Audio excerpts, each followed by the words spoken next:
Bismillahirrahmanirrahim. Assalamualaikum warahmatullahi wabarakatuh. Alhamdulillahirabbil alamin. Wassalatu wassalamu ala asyrafil anbiya'i wal mursalin Muhammadin wa ala alihi wa sahbihi ajmain. Qalu subhanaka la ilma lana illa ma 'allamtana innaka antal alimul hakim. Allahumma inna nas'aluka ilman nafi'a wa rizqan thayyiba wa amalan mutaqabbala. Allahumma inna na'udzubika min ilmin la yanfa' wa min qalbin la yakhsha' wa min nafsin la tashba' wa min da'watin la yustajabu laha.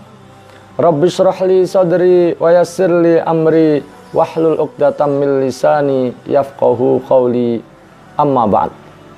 Jamaah sekalian rahimani wa rahimakumullah, di kesempatan kali ini kita akan melanjutkan kajian kitab Riyadhus Shalihin, dan kita masih berada di bab pertama. Dan pada kesempatan kali ini kita akan membahas hadis yang ke-8. Bismillahirrahmanirrahim. An Abi Musa Abdullah ibn Qais al-Ash'ari radhiyallahu an. Dari Abu Musa, yakni Abdullah bin Qais al-Ash'ari radhiyallahu an, qala, ia berkata, Su'ila Rasulullah sallallahu alaihi wasallam. Rasulullah sallallahu alaihi wasallam pernah ditanya anir rajuli, tentang orang yuqatilu syaja'atan, tentang orang yang berperang karena sifatnya yang pemberani, ya, karena memiliki syaja'ah, karena memiliki keberanian. Wa yuqatilu hamiyatan, dan berperang karena hamiyatan, karena fanatisme. Wa yuqatilu riya'an, dan berperangnya karena riya', karena ingin dipuji oleh orang lain. Ayyudzalika fi sabilillah, manakah di antara niat-niat tersebut, ya, yang termasuk jihad fi sabilillah?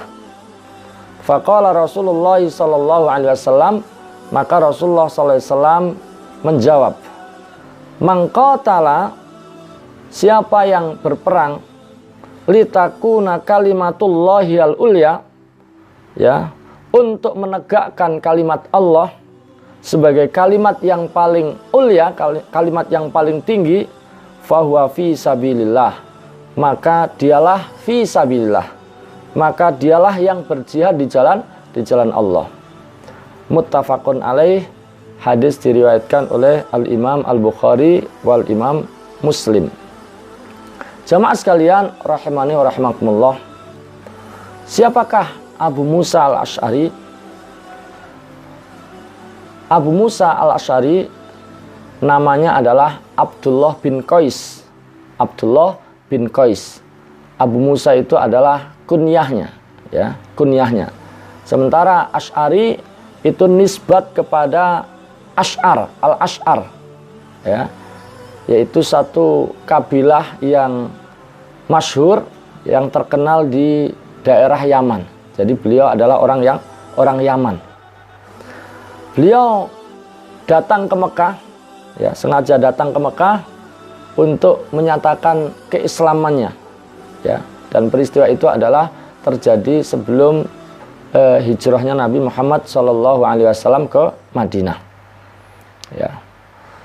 Beliau dari segi meriwayatkan hadis, ya, ada 360 hadis diriwayatkan oleh beliau.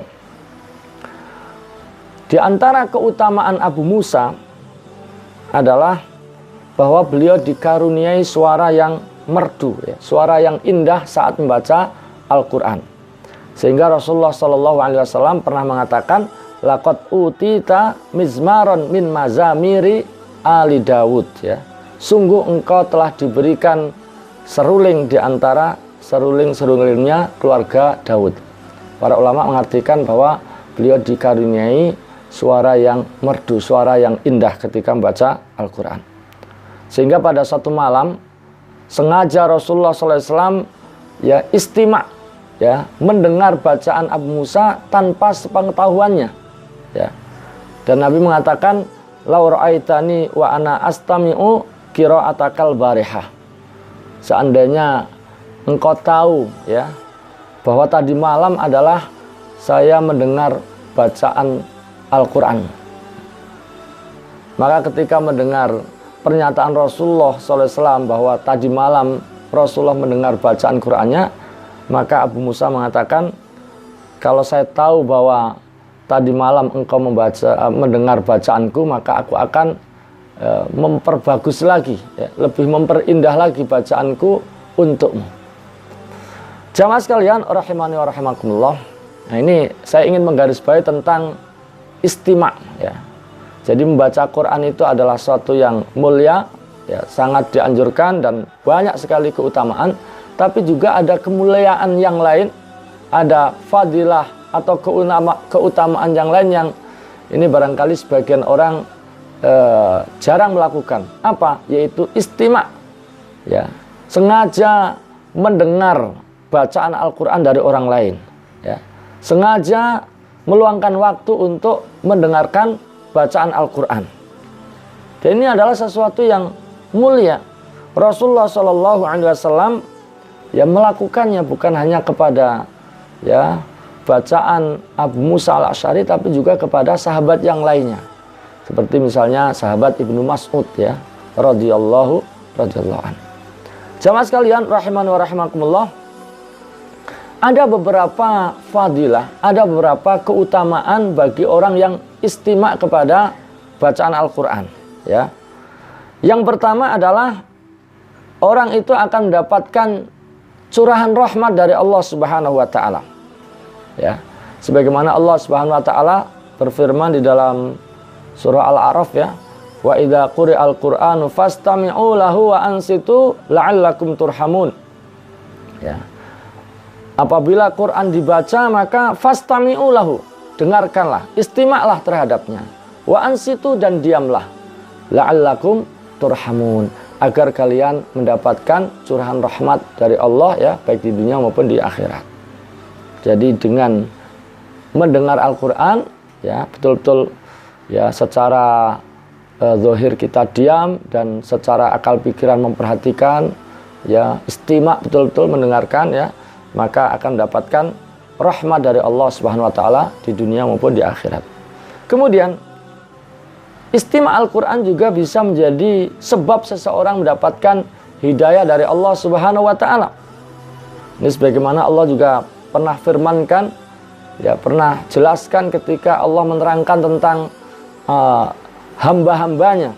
Fabashshir ibad alladzina yastami'una al-qawla fayattabi'una ahsanah ulaika alladzina hadahumullah wa ulaika hum ulul albab. Yaitu orang-orang yang mendengarkan al-qawla, perkataan, fayattabi'una ahsanah, lalu ya mereka mengikuti yang terbaik di antara perkataan-perkataan tersebut. Ulaika alladzina hadahumullah, mereka itulah orang-orang yang mendapatkan hidayah dari Allah.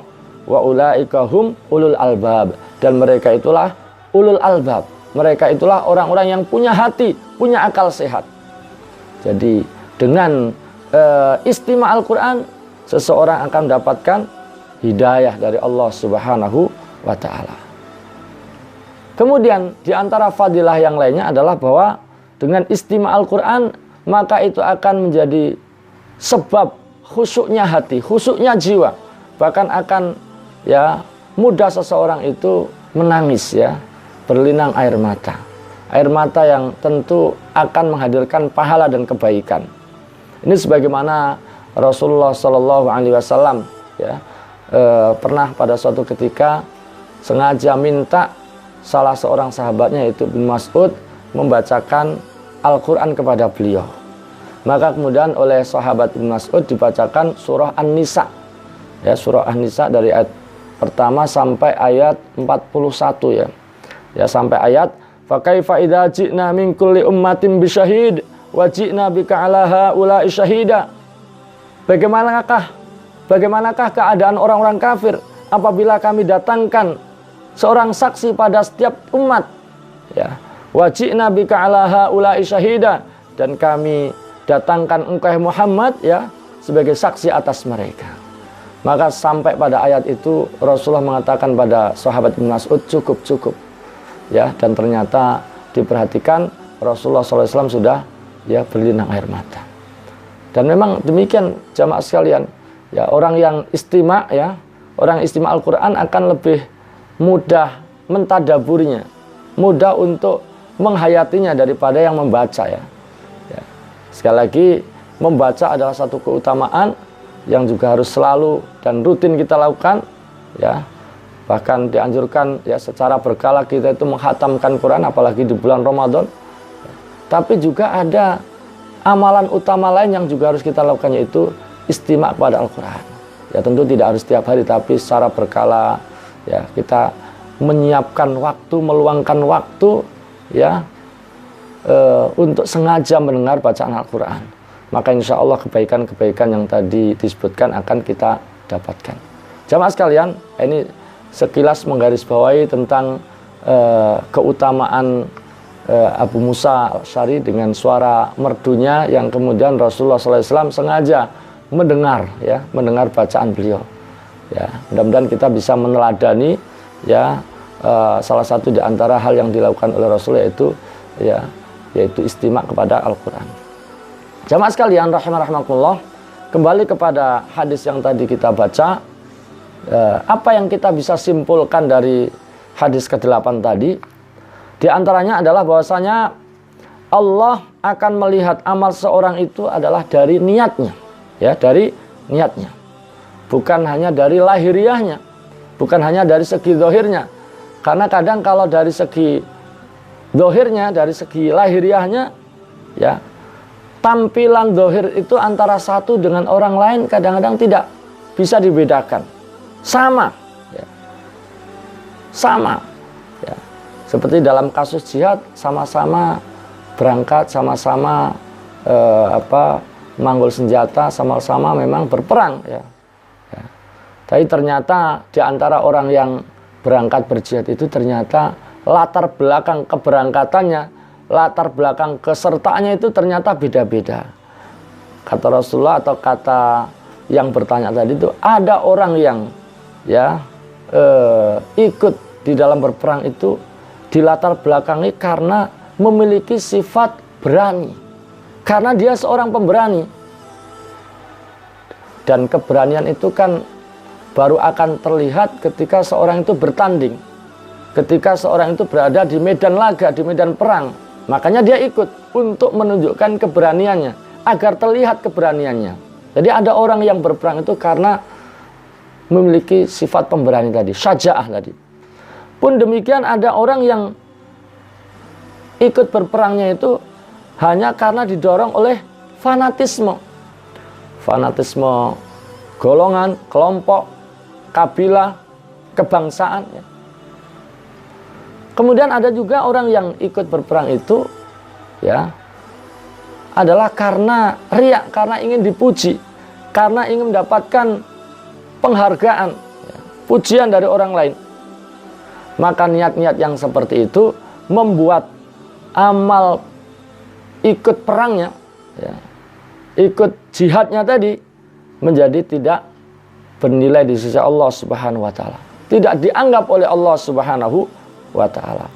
Yang bernilai di sisi Allah adalah, yang dianggap di sisi Allah itu adalah orang yang ikut berperangnya, ikut jihadnya, ya, itu adalah dalam rangka menegakkan kalimah Allah agar kalimah Allah menjadi yang paling tinggi. Jadi niatnya bukan karena syaja'ah, bukan karena hamiyah, bukan karena riya, tapi karena dalam rangka menegakkan kalimah Allah agar kalimah Allah menjadi yang paling tinggi. Jadi tidak semua orang yang ikut berjuang, tidak semua orang yang ikut berperang itu mendapatkan keutamaan al-jihad fisabilillah. Ya. Jadi yang mendapatkan keutamaan al-jihad fisabilillah adalah yang memang niatnya betul-betul dalam rangka menegakkan kalimah Allah. Ya. Niatnya adalah dalam rangka membela Islam, membela kaum muslimin, membela ya Bukan sekedar membela, misalnya membela negeri itu bukan sekedar membela negeri saja. Karena kalau hanya sekedar membela negara atau negeri, orang lain juga sama. Selain orang Islam juga membela negeri. Nah, kita membelanya negeri itu karena negeri ini adalah negeri Islami. Negeri ini adalah penduduknya adalah kaum muslimin. Ya. Kita ingin memuliakan Islam atau menjaga eksistensi Islam di negeri tersebut. Nah, yang seperti itu baru punya nilai fisabilillah, punya nilai al-jihad fisabilillah. Tapi kalau berperangnya ya menghadapi musuh itu karena tadi syaja'ah, karena hamiyah, karena ria'an, ya itu tidak nilai oleh Allah Subhanahu wa taala. Yang dinilai oleh Allah adalah kalau niatnya, tujuannya adalah dalam rangka menegakkan kalimah Allah agar menjadi yang paling tinggi.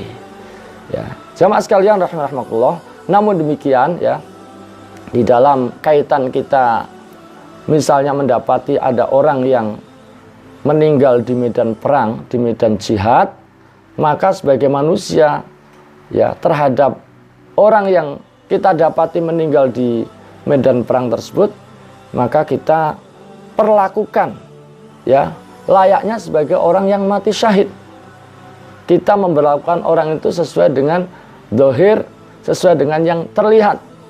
Karena dia kita dapati meninggal ya di dalam jihad, di medan jihad, maka kita perlakukan dia sebagai orang yang mati syahid. Apa yang dilakukan? Jenazahnya tidak perlu dimandikan, tidak perlu dikafankan sebagaimana mengkafankan jenazah yang mati biasa gitu ya. Juga tidak perlu disolatkan, langsung dikubur ya, langsung dikubur dengan darah-darahnya ya. Itu perlakuan kita. Adapun niatnya, bisa jadi niatnya ya ini niatnya macam-macam, tapi kita memperlakukan orang sesuai dengan zahirnya. Niatnya kita serahkan kepada Allah ya. Nanti Allah yang akan menghukumi, nanti Allah yang akan memberikan nilai. Tapi kita terhadap orang yang kita dapati meninggal di medan perang tadi itu, di medan jihad, kita perlakukan sebagaimana layaknya orang yang mati syahid, yaitu tidak dimandikan, ya tidak dikafankan biasa, ya, dan tidak pula disolatkan, tapi langsung dikubur. Niatnya, ya, latar belakang kesertaannya kita serahkan pada Allah yang akan menilainya.